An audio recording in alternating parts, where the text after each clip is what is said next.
मोदी और चीन की प्रेम कथा तो जग जाहिर है और उस प्रेम कथा में अब एक त्रिकोणीय एंगल आरएसएस का आ गया है। लेकिन यह चिंता का विषय है और चिंता का विषय इसलिए है क्योंकि पहली बार इतिहास में चीन के राजनयिक, चीन के दूतावास के जो टॉप ऑफिशियल्स हैं वो आरएसएस के हेडक्वार्टर नागपुर में गए। वो वहां क्यों गए? आरएसएस कोई राजनीतिक दल नहीं है, आरएसएस सरकार का हिस्सा नहीं है, आरएसएस तो अपने आप को गैर राजनीतिक दल, सांस्कृतिक दल बताता है। तो वहां पे क्या हुआ?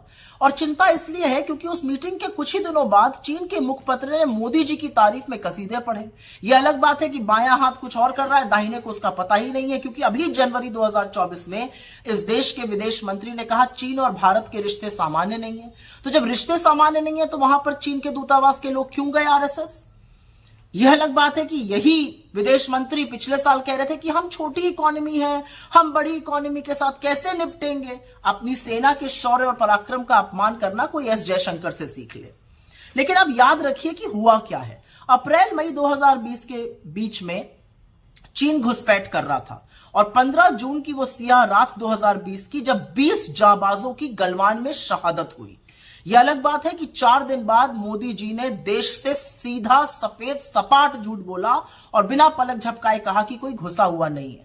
और कितनी बड़ी विडंबना है कि तब से 19 कोर कमांडर लेवल की बातचीत में, मीटिंग में चीन वही क्लीन चिट लेकर बार बार दोहराता है कि आपके प्रधानमंत्री ही कहते हैं कि कोई घुसा हुआ नहीं है।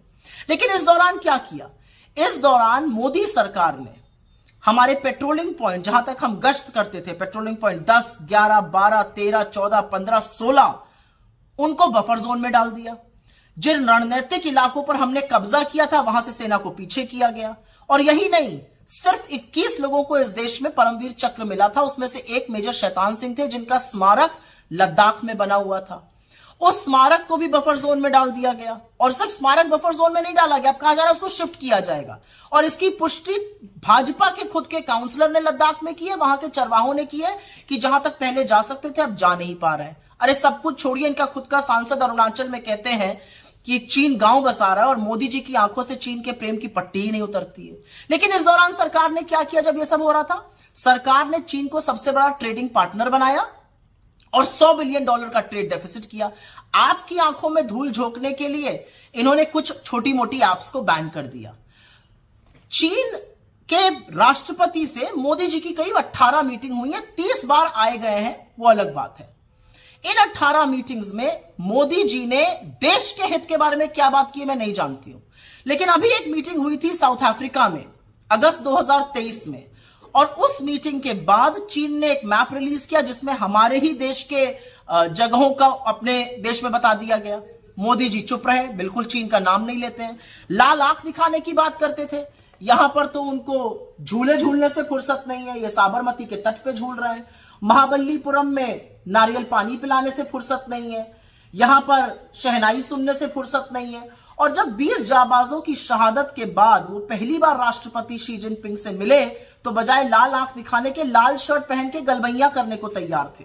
तो आज सवाल यह है कि आपकी मोहब्बत का जो चीन से खामियाजा है, उसका जो कॉस्ट है वो देश अदा कर रहा है, उसकी कीमत देश चुका रहा है। अब ये आरएसएस के साथ क्या खिचड़ी पक रही है ये समझना जरूरी है, क्योंकि हमारी भूभागीय अखंडता पर, हमारी संप्रभुता पर चीन अगर नजर उठाकर देखेगा तो उससे सेना निपट लेगी। लेकिन आप लोगों के बीच में क्या पक रहा है यह देश जानना चाहता है, और यह जवाब आपको भी देना पड़ेगा और यह नागपुर में बैठे हुए आरएसएस के लोगों को भी देना पड़ेगा। खबरों से खबरदार रहने के लिए चैनल को सब्सक्राइब करें और प्रेस करें बेल आइकन।